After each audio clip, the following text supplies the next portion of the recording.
Hey guys, welcome back to MLB 21, the show Red Sox franchise mode. And today, I gotta call it. I have thinking about this for a while, which means that the remainder of the 41 games that I will be playing or I was going to play will be. I will not be posting videos of that, not game by game at least, because I feel like we are so far behind the schedule, or at least I'm so far behind the schedule.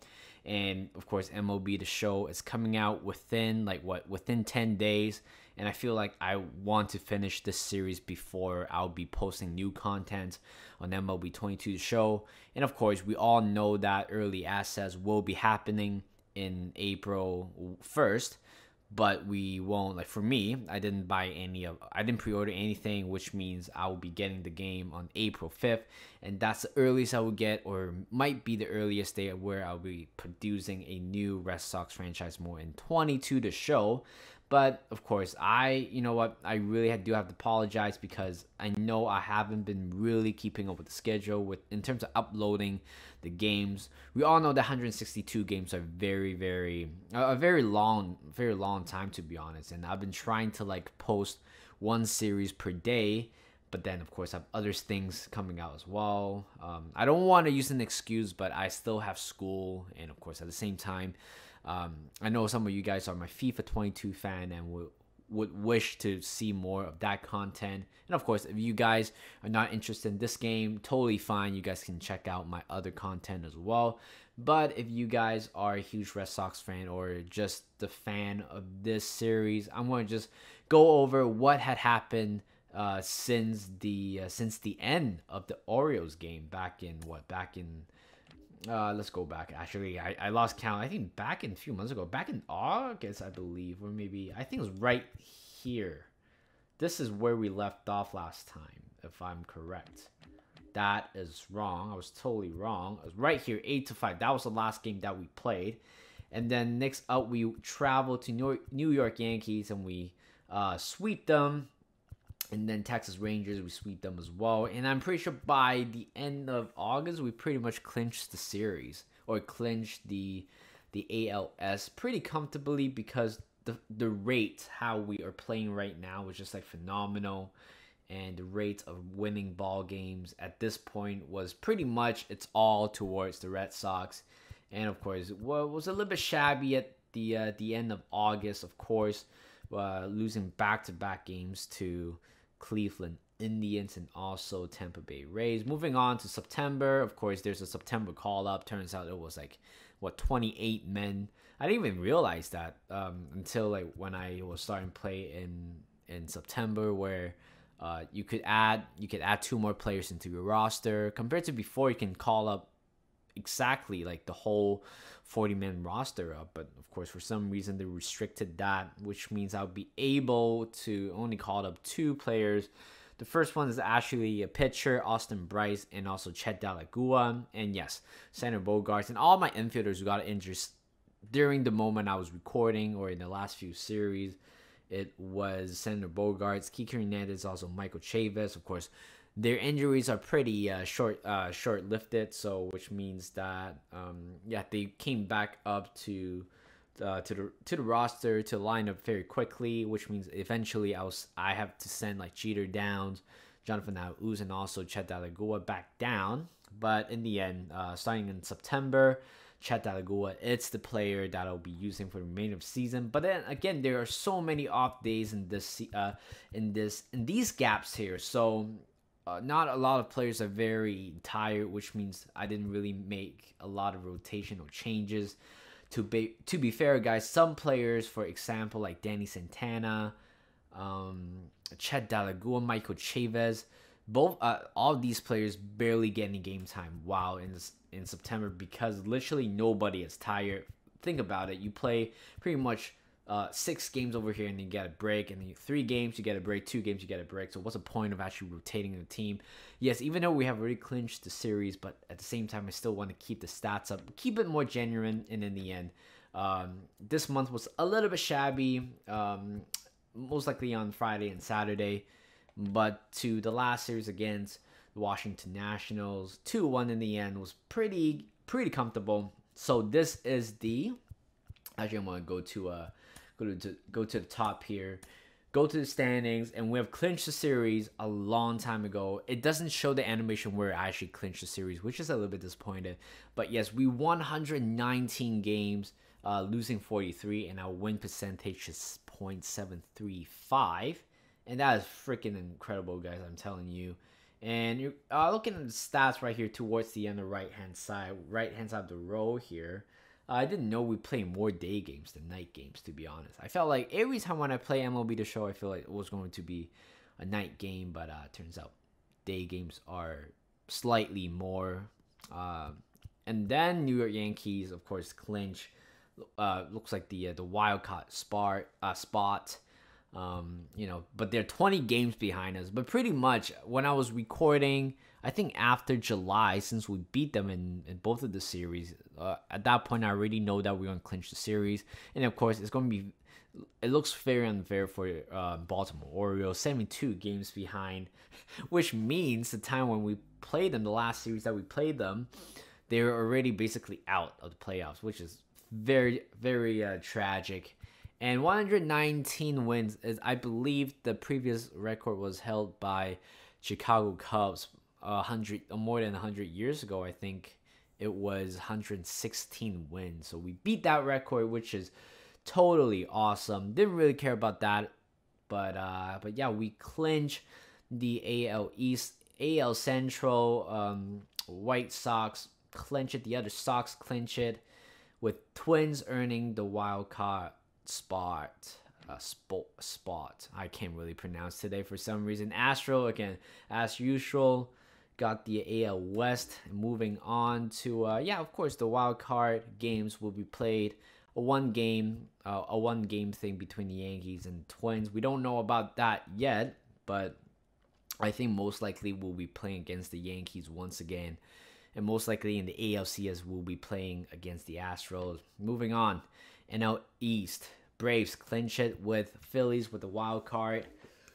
Cubs clinch it, and Dodgers clinch it in the West side with Padres in the wild card spot as well.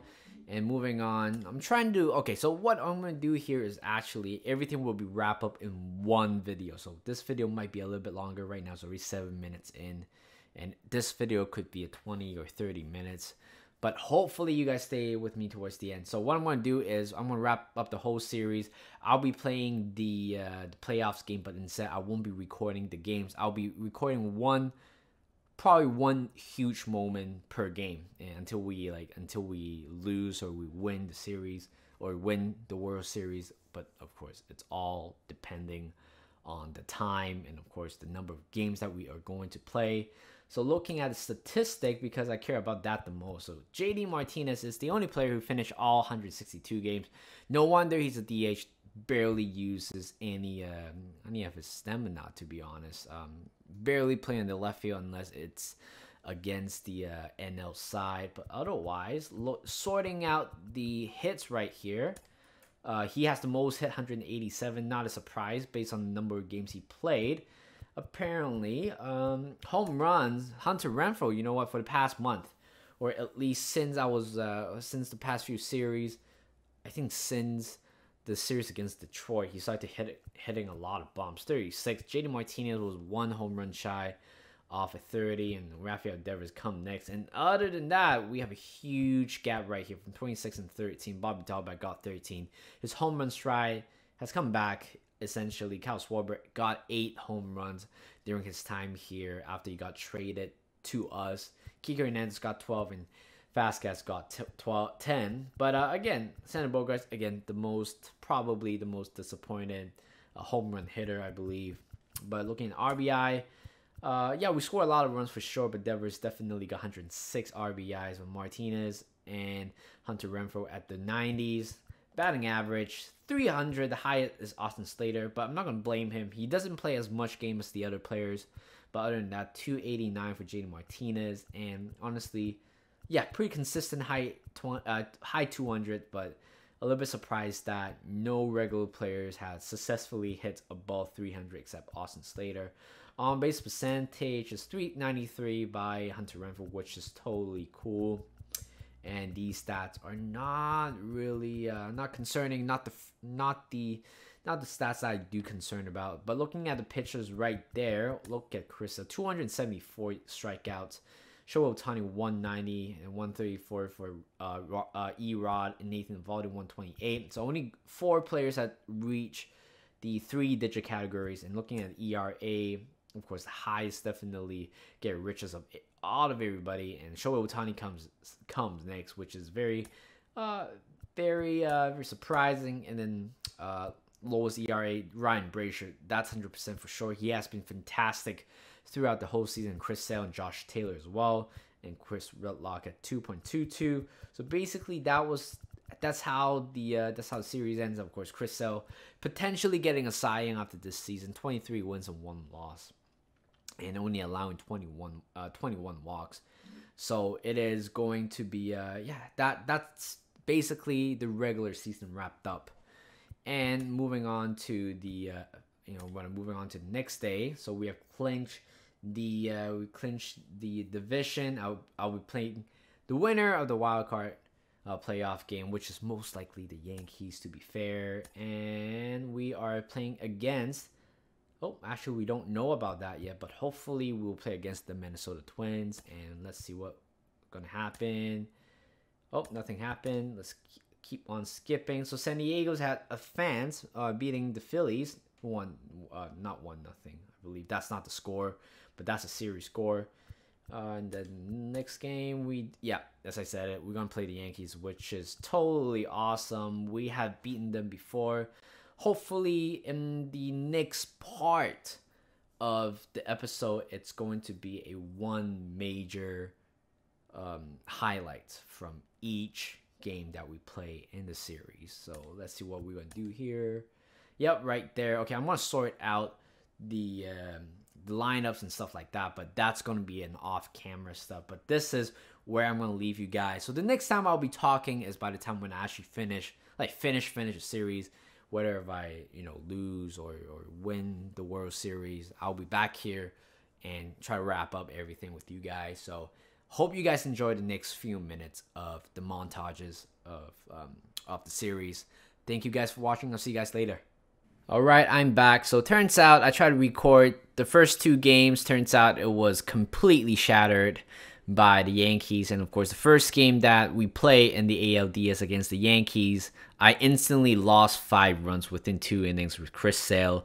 And that's pretty much sums it up. And that's pretty much it's a signal for me that, you know what, this will be the end of the series. And of course, I did apologize, and I want to apologize once again that unfortunately I just couldn't really keep up with the schedule. I posted FIFA 22, the new series. That one is technically more relevant because that game is actually on for a while now. Like, the season is still going on in real life, but for MLB to show this one, it's a little bit tough to take. And the new game's coming out next Tuesday. I'm so excited to start that one. So yeah, turns out the Dodgers wins the World Series against the Astros, which is fantastic to see. And so next MLB 22 the show coming out next Tuesday. Be sure to check that out. And of course, I'll be doing the same thing as this series goes on, but this time I have more time to actually prepare to actually start doing the series one by one. Again, same format. I'll be playing each game, all 162 games as the Red Sox for the franchise, and of course, and see how it goes further in the season. So thank you guys for watching. Thank you guys for the support for the past few months. Really appreciate it. And I'm sorry I just couldn't get it out there. But in MLB 22 the show, I'll start all over again and I'll do better. So I thank you guys for watching. Like this video, subscribe to my channel, and I'll see you guys in a bit.